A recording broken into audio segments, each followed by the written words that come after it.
राधे राधे दोस्तों, आज हम बात करेंगे भगवान शंकर और पीपलाद की ये छोटी सी कहानी सुनने के बाद आप क्रोध करना छोड़ देंगे। आइए जानते हैं। भगवान शंकर ने पीपलाद से कहा, तुम उस दानी के पुत्र हो जिसके आगे देवता भी भीख मांगने को मजबूर हो गए थे। इतने बड़े दानी के पुत्र होकर भी तुम भिक्षुकों पर क्रोध करते हो। महर्षि दादीची के पुत्र का नाम था पीपलाद।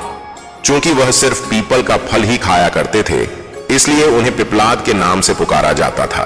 अपने पिता की तरह पीपलाद भी बहुत तेजवान और तपस्वी था। जब पीपलाद को यह पता चला कि देवताओं को अस्थिदान देने के कारण उनके पिता की मृत्यु हो गई, तो उन्हें बहुत दुख हुआ। आग बबूला होकर उन्होंने देवताओं से बदला लेने का निश्चय किया। यही सोचकर वह शंकर भगवान को खुश करने के लिए उनकी तपस्या करने लगा। उनकी तपस्या से अंततः शंकर भगवान खुश हुए और पीपलाद से वरदान मांगने को कहा। पीपलाद ने भगवान से प्रार्थना की, हे आशुतोष, मुझे ऐसी शक्ति दो जिससे मैं देवताओं से अपने पिता की मृत्यु का बदला ले सकूं। भगवान शंकर तथास्तु कहकर अंतर्ध्यान हो गए। उनके अंतर्ध्यान होने के तुरंत बाद वहां एक काली कलूटी लाल लाल आंखों वाली राक्षसी प्रकट हुई। उसने पीपलाद से पूछा, स्वामी आज्ञा दीजिए, मुझे क्या करना है? पीपलाद ने गुस्से में कहा, सभी देवताओं को मार डालो। आदेश मिलते ही राक्षसी पीपलाद की तरफ झपट पड़ी। पीपलाद अचंभित हो चीख पड़ा, ये क्या कर रही हो?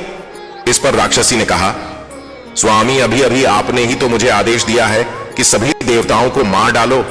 मुझे तो सृष्टि के हर कण में किसी न किसी का वास नजर आता है। सच तो यह है कि आपके शरीर के हर अंग में भी कई देवता दिख रहे हैं मुझे, और इसीलिए मैंने सोचा कि क्यों न शुरुआत आपसे ही करूं। पीपलाद भयभीत हो उठे। उन्होंने फिर से शंकर भगवान की तपस्या की। भगवान फिर प्रकट हुए। पीपलाद के भय को समझकर उन्होंने पीपलाद को समझाया, वत्स, गुस्से में आकर लिया गया हर निर्णय भविष्य में गलत ही साबित होता है। पिता की मृत्यु का बदला लेने की धुन में तुम यह भी भूल गए कि दुनिया के कण कण में भगवान का वास है।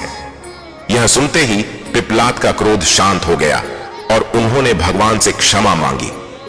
इस तरह एक बार फिर देवत्व की रक्षा हुई।